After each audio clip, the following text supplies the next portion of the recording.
सुट्टीचा दिवस म्हणून ब्रश करून मोहित दिवसभर लोळत पडून होता तर रियाची आठवड्याची कामं चालू होती.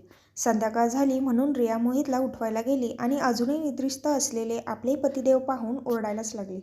किती रे झोपायचं ते? चल उठ. काय सुरेख संधीप्रकाश पडलाय. दुपारी ढग आले होते पण पाऊस काही पडला नाही. पण मस्त वारं सुटलंय बघ. सारखं त्या एसीच्या हवेत पडून अंग जड होऊन जातं. मोहित उठून बसला आणि खोलीतून बाहेर पडणाऱ्या रियाला म्हणाला, रिया, चहा दे ना आणून प्लीज. मुळीच नाही. बाहेर चल, मस्त बाल्कनीत बसून दोघेही चहा घेऊया.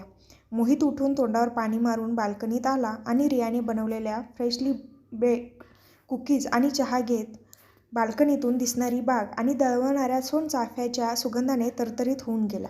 बोला रिया देवी, काय प्लॅन आहे? बाहेर जाऊया का? नवीन फूड जॉईन झालंय. थाई क्युझिन मस्त आहे तिथलं, असं रोहन सांगत होता. त्यावर रिया म्हणाली, नको रे आज. आपण मनू आली की तिला घेऊन जाऊया तिथे. तिला थाई फार आवडतं ना. या विकेंडला येणार म्हणाली होती पण काय झालं आणि अचानक फोन करून म्हणाली, मी उद्या येत नाहीये, बाबाला सांग. उगाच वाट पाहू नको आणि फोनही करू नको. मनू म्हणजे लहरी कारभार सगळा, त्यात हट्टी. अगदी आमच्या मातोश्रींवर गेलीय. आईला पण किती वेळा सांगतो, इथे ये राहायला म्हणजे मनू पण आपल्याबरोबर राहील. पण आई कुठली ऐकते. मोहित, किती वर्ष लोटली रे, पण आईंनी अजून मला स्वीकारलं नाही. रिया, बास, नको तो विषय. दोघांनाही त्रास होतो अजून. तेवढ्यात बेल वाजली म्हणून रिया दरवाजा उघडायला उठली. दरवाजा उघडून बघते तर समोर मनू. हे रिया, व्हॉट्सअप. अरे मनू, तू आज येणार नाही म्हटली होतीस ना. या, बट अचानक प्लॅन चेंज झाला. आले. मी येऊन तुम्हाला डिस्टर्ब केलं का? असं अचानक येऊ? Sorry you people carry on. मी जाते हवं तर. मी येणारच नव्हते पण आजीचा हट्ट. तिने ते नारळी पाकचे लाडू केले होते तिच्या लाडक्या लेकासाठी. ते आजच दिले पाहिजेत ग त्याला. हे असे ताजे ताजे फार आवडतात अँड ऑल. म्हणून यावं लागलं. हे घे, मी जाते लगेच. मनू, अगं हो, लगेच जाण्याच्या गोष्टी कशाला ग? बरं झालं आलीस ते. मनूच्या हातातलं सामान घेत रिया तिला म्हणाली. अरे वा, लिंबाचं गोड लोणचं. मनू, हो, तुला आवडतं ना म्हणून आजीने दिलंय. रिया, आई पण ना, सगळ्यांच्या आवडी माहिती आहे त्यांना. माझ्या आवडीचं लोणचं पाठवतात नेहमी, पण मला सून म्हणून स्वीकारत नाहीत अजून. आणि तू देखील. मध्येच थांबत रिया म्हणाली, जाऊ दे, बरं झालं तू आलीस. आपण मस्त बाहेर जाऊ जेवायला. तुमच्या पिताश्रींना आज थाई खायचा मूड आलाय. मनू बाल्कनीत जात, हाय बॉब्स. मोहित, या ना मनूताई. हे काय, केसांना निळा रंग आता? आणि अजून किती टॅटूची भर पडली आहे. काय रे बॉब्स, हा कलर ट्रेंडी एकदम आजकाल. ऑसम दिसतोय ना. Wow Riya, almond cookies super. अगं, तू येणार म्हणून बनवल्या होत्या. मला माहिती आहे तुला आवडतात ते. हो ग. हे असलं आजीला काही बनवता येत नाही. ते लाडू अँड घारगे असलं काहीतरी देते खायला. घेऊन जा बरोबर जाताना. मोहित, सो काय म्हणताय, ऑफिस कसं चाललंय? मनू, ऑल वेल. या, एक गुड न्यूज आहे. मे बी नेक्स्ट मंथमध्ये मला सिॲटलला जावं लागेल. New project and that's my dream project. After that I will promoted as a DGM of a company. हे, विश मी लक. आमचे आशीर्वाद नेहमीच राहणार तुझ्या पाठीशी. तुला हे प्रमोशन नक्की मिळणार. मोहित तिच्या डोक्यावर हात फिरवत म्हणाला. तर आनंदाने मनूला जवळ घेत रिया तिला म्हणाली, wish you all the best बेटा. You will be successful. You are a blessed child. Manu तिच्यापासून बाजूला होत म्हणाली, काय ब्लेस्ड? डोंबलं असं का? इतकी इंथू मुलगी, आमची नेहमीच टॉपर असलेली. खरंच बेटा, you are a blessed child. मनूला पुन्हा जवळ घेत रिया तिला म्हणाली. मनू, काय बोलू? मला जे बोलायचं नसतं तेच नेहमी बोलावं लागतं ना रिया. आई गेल्यापासून अगदी एकटी आहे मी. 12 वर्षाची होते फक्त मी. ती गेली तेव्हा. ज्या वयात मला तिची सगळ्यात जास्त गरज होती तेव्हाच तिला देवाने माझ्यापासून लांब नेलं. आणि काय ब्लेस्ड. आई गेली त्याचा बाबाला काहीच फरक पडला नाही. आपल्यापेक्षा वयाने कितीतरी लहान असलेल्या ऑफिस कलिगशी लग्न करून सहज सावरला तो. त्याच्यासाठी बायकोची जागा रिया तू भरून काढली असशील, पण माझ्या आईची जागा कोणीही घेऊ शकत नाही. त्या दिवशी आई आणि बाबामध्ये खूप वाद झाले होते. तसं बरेच दिवस काहीतरी चाललं होतं त्यांच्यात. मला खात्री आहे बाबांचं आणि तुझं अफेअर होतं आणि ते आईला समजलं असणार. तो धक्का ती फार दिवस सहन करू शकले नाही. खूप स्ट्रेस होता तिला. मी बघत होते. त्यामुळेच मायोकार्डियल इन्फार्क्टने ती गेली. मी इतकी पण लहान नव्हते ना. तिच्या जाण्याचं कारण मला पक्क माहिती आहे. मोहित, मनू, तुझ्या मनाने रचलेल्या कहाण्या सांगू नकोस. नाहीतर हे सगळं आईने भरवलं असणार तुझ्या डोक्यात. तसं अजिबात नाही आहे. कितीतरी वेळा तुला सांगून झाले, अनुला आधीपासून कार्डियाक प्रॉब्लेम होता, त्याची ट्रीटमेंटही चालू होती. दुसरी गोष्ट, तुला आईची उणीव भासायला नको म्हणून रिया आणि मी लग्न केलं. तेव्हा आई पुण्यात आणि आपण बँगलोरला होतो. आई तिच्या हट्टी स्वभावानुसार बँगलोरला यायला तयार नव्हती आणि लगेच पुण्यात शिफ्ट होणं मला शक्य नव्हतं. केवळ तुझ्यासाठी मला हे लग्न करावं लागलं. रियाचं आणि अनुचं किती छान जमायचं, त्यांच्यामध्ये किती घट्ट बॉन्डिंग होतं, तुला तर माहितीच ना. आणि हीच रिया घरी आली की सगळ्यात जास्त तुला आनंद व्हायचा ना. म्हणू हो व्हायचा. ती तुझी आणि आईची मैत्रीण होती तेव्हा. तुझ्यापेक्षा आई आणि ती जास्त क्लोज होत्या, अगदी मान्य. पण नंतर एक एक गोष्टीचा उलगडा झाला मला. तुमच्या अफेअरबद्दल आईला डाऊट नको यायला म्हणून ते सगळं नाटक होतं. रियाचं सारखं घरी येणं, माझ्याशी गोड गोड वागणं आणि आईशी फ्रेंडशिप. मनूचं ते बोलणं ऐकून रिया रडवेली झाली होती अगदी. किती वेळा या मुलीची समजूत काढली आहे. आमच्या लग्नाचं कारण फक्त तू आणि तूच आहेस, पण तिला विश्वासच वाटत नाहीये. म्हणू एनिवे, तुम्ही लग्न केलं, मला काही त्याचा इश्यू नाही. तसंही बाबा आयुष्यभर एकटा कसा राहिला असता. पण रिया, तू माझी आई कधीही होऊ शकणार नाहीस. आपलं नातं आधी जे होतं तेच राहणार. तुमच्या रिलेशनशिपबद्दल मला काही बोलायचं नाही, but you will never take my mother's place. मनूचं ते बोलणं ऐकून मोहित आत निघून गेला तर रियाचा पुतळा झाला होता. मनू, हेच सगळं कित्येकदा झालं आहे. पुन्हा पुन्हा तेच. मी बोलायचं आणि बाबा आणि तू हर्ट होणार आणि मीच गिल्टी असल्याचा मला फील देणार तुम्ही. नॉट एक्सप्लेन एनी मोर या. रिया, माझं एवढंच म्हणणं आहे, तुझं आणि माझं रिलेशन आधीपासून जे होतं तेच राहावं. तू माझी आई म्हणून घेऊ नकोस स्वतःला. रिया, तू माझी फ्रेंडच राहा इतकंच. तू आणि बाबा का नाही समजू शकत? आणि आईची आठवण आली की मी आउट ऑफ माइंड होते आणि हे सगळं घडतं. I am sorry but try and understand. आता या बाबचं का कोण समजवणार? मनूचं बोलणं ऐकत असलेली रिया तिला म्हणाली, आय एम ओके. तुझ्या बोलण्याचं मला नाही वाटत काही. अनुवर असलेलं प्रेम मी समजू शकते. चल आत आणि बोल तुझ्या बाबांशी. आणि चल जाऊया आपण बाहेर, त्या थाय फूड जॉईंटला. मनू आत गेली आणि मोहितची समजूत काढू लागली. अगदी त्याच्या गळ्यात पडून त्याला म्हणाली, बॉब्स, मी आईला खूप मिस करते रे.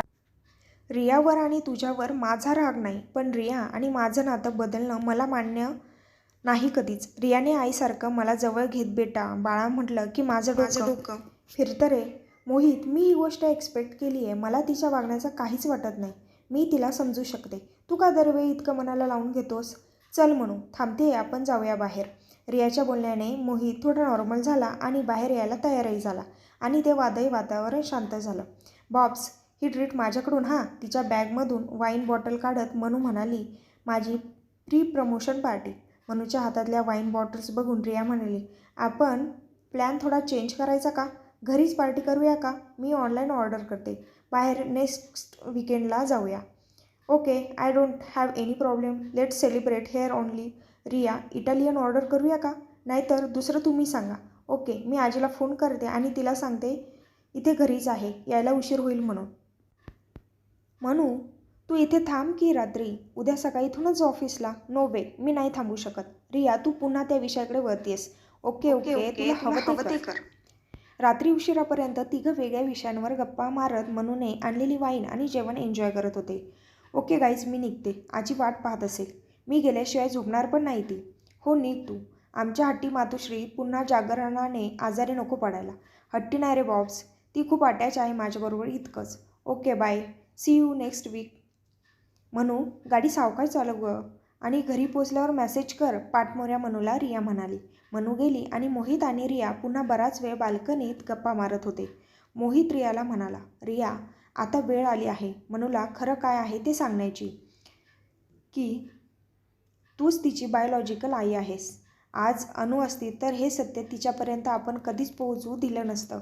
पण आपलं लग्न झालं आहे आता, तर का लपवायचं तिच्यापासून? मोहित, ती अनुच्या बाबतीत किती हळवी आहे माहिती आहे ना. तिच्यासाठी हा धक्का असेल आणि ती नाही सहन करू शकणार हे.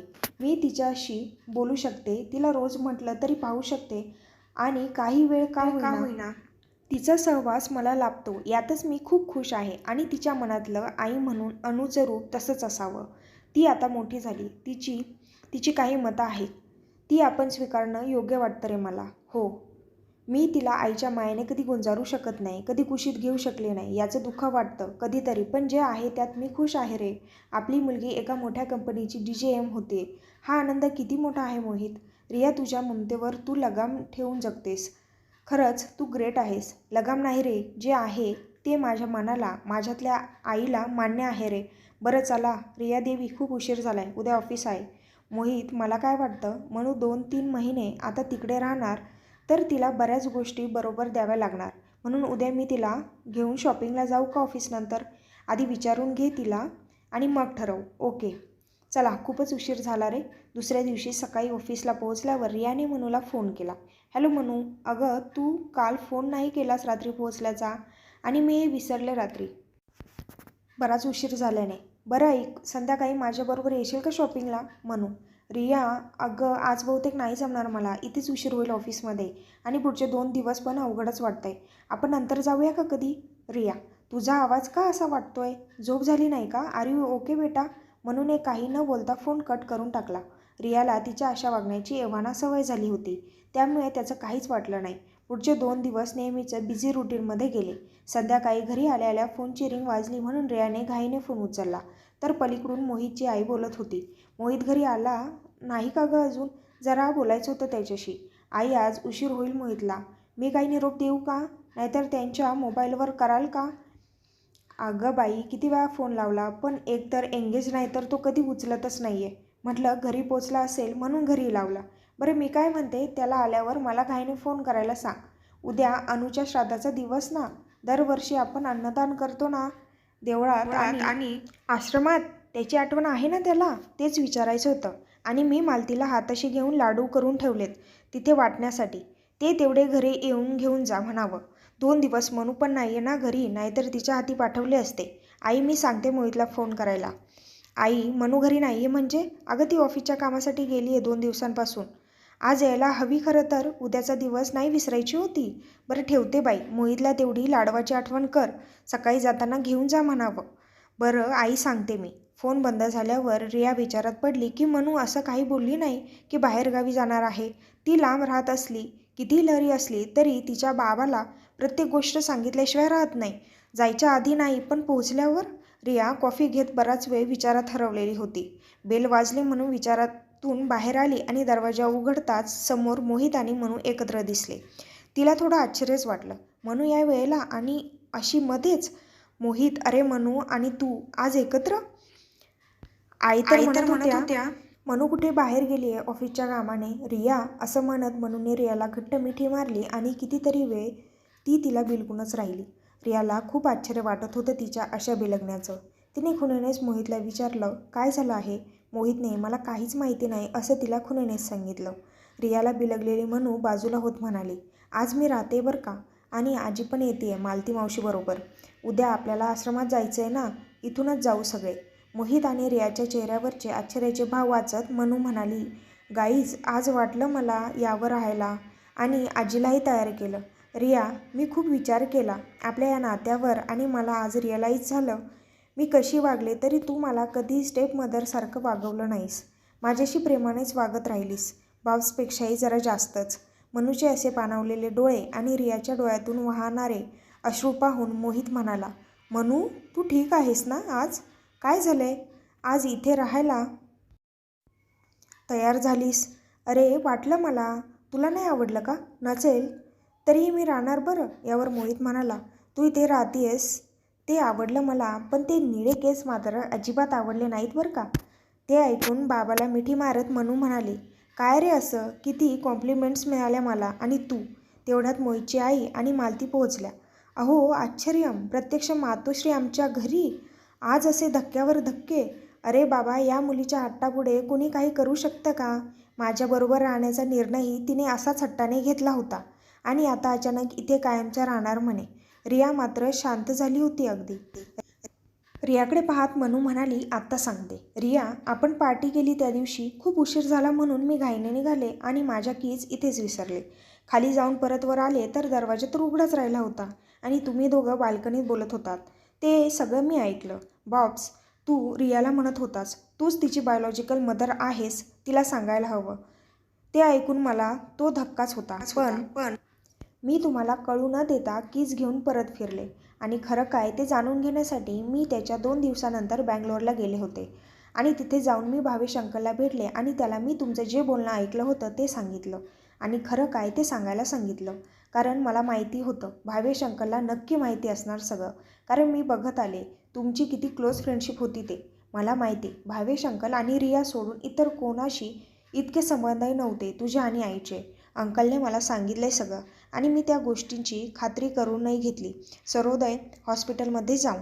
रिया, तुझ्या आईच्या ब्रेन सर्जरीसाठी तुला पैशांची गरज होती आणि आई आणि बॉब्सला एका सरोगेट मदरची, कारण बरेच वर्ष तुम्हाला मूल नव्हतं. शिवाय आईला कार्डियाक प्रॉब्लेम होता, त्यामुळे तिची प्रेग्नन्सी डिलिव्हरी खूप क्रिटिकल आणि कॉम्प्लिकेटेड झाली असती.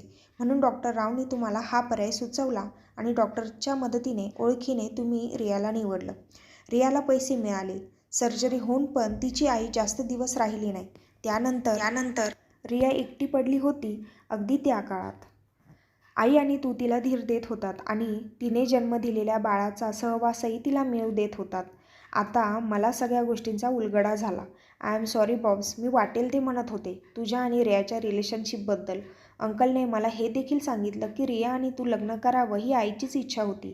तिच्या लेकीला आईचं प्रेम मिळावं म्हणून आईने ती हॉस्पिटलमध्ये असताना तुम्हा दोघांजवळ तिची इच्छा बोलून दाखवली आणि ती गेल्यावर तुम्ही ती पूर्ण केलीत. रिया, तुझ्यापुढे तुझं आयुष्य पडलं होतं खरं तर. वयाने इतक्या मोठ्या माणसाशी तू लग्न केलंस ते केवळ माझ्यासाठी. तुला सॉरी म्हणायला पण लाज वाटते आहे. डबडबलेल्या डोळ्यांनी मनू सगळं बोलत होती. रियाचा बांध कधीच फुटला होता.